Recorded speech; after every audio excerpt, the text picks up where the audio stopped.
অসুস্থ হয়ে মানুষের হাসপাতালে ছুটে এলো এক হনুমান। শুনতে অবিশ্বাস্য মনে হলেও এমনই এক বিস্ময়কর দৃশ্য দেখা গেছে সাতক্ষীরার একটি বেসরকারি হাসপাতালে। আর সেই ভিডিওটি সামাজিক যোগাযোগ মাধ্যমে প্রকাশ করার পর মুহূর্তেই ছড়িয়ে পড়ে লাখ লাখ মানুষের কাছে। কিন্তু হঠাৎ একটি বন্য হনুমানের ঠিক কী হয়েছিল যে নিজের আশ্রয় ছেড়ে মানুষের হাসপাতালে এসে হাজির হতে হলো তাকে?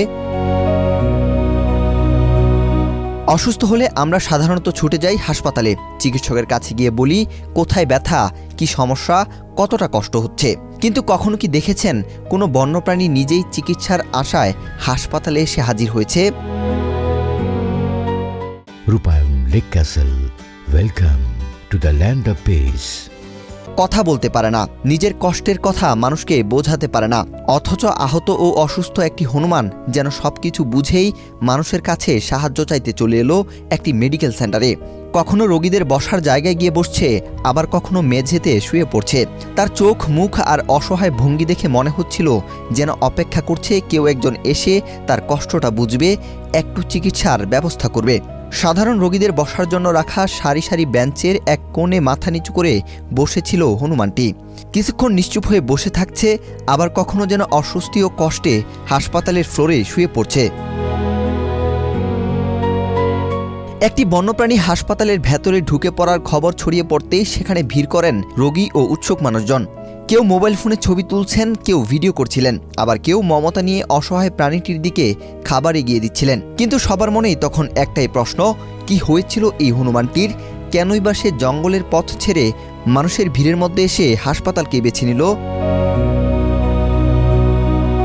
হনুমানটি হয়তো জানে না হাসপাতাল কি, জানে না চিকিৎসককে, এমনকি নিজের শরীরের কোথায় কি সমস্যা সেটাও মানুষের ভাষায় বোঝানোর ক্ষমতা নেই তার। তবুও তার আচরণ দেখে মনে হচ্ছিল সে যেন বুঝতে পেরেছে কষ্ট হলে মানুষের কাছে গেলে হয়তো সাহায্য পাওয়া যাবে।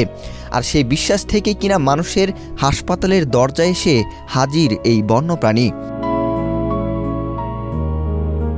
10 আগস্ট দুপুরে সাতক্ষীরার ইসলামী হাসপাতালে দেখা যায় ব্যতিক্রমী এই দৃশ্য। ঘটনাটি ক্যামেরাবন্দি করে সামাজিক যোগাযোগ মাধ্যমে প্রকাশ করা হলে মুহূর্তেই ভাইরাল হয়ে যায় ভিডিওটি। হাজার হাজার মানুষ ভিডিওটি দেখছেন, শেয়ার করছেন এবং প্রাণীটির প্রতি সহানুভূতি জানাচ্ছেন। তবে এই পুরো ঘটনার সবচেয়ে আবেগঘন দিক হয়তো অন্য জায়গায়। যে প্রাণীটি নিজের কষ্টের কথা মুখে বলতে পারে না, সেই প্রাণীটি যখন মানুষের কাছে এসে সাহায্যের আশায় বসে থাকে, তখন আমাদের মনে করিয়ে দেয় কষ্টের ভাষা সবসময় মুখে বলতে হয় না। কখনো চোখের চাহনি, কখনো অসহায় শরীর, আবার কখনো নীরব অপেক্ষায় বলে দেয় অনেক কিছু।